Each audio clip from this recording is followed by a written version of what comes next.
So hello guys, welcome back to this another brand new video. So in this video I will teach you how you can DM me in your Instagram stories. So here we go. At first you have to go in your Instagram account and you have to go for your story. So after going there you have to click on photos or you can select from your albums. So after that you have to go in your stickers, and after going in stickers, so guys, at first your options will come here.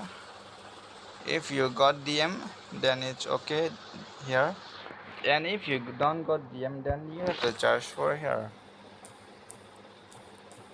DM me. So guys, this is the DM me.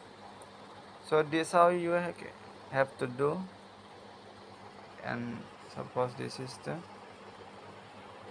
DM me. So guys, this is the video how you can DM.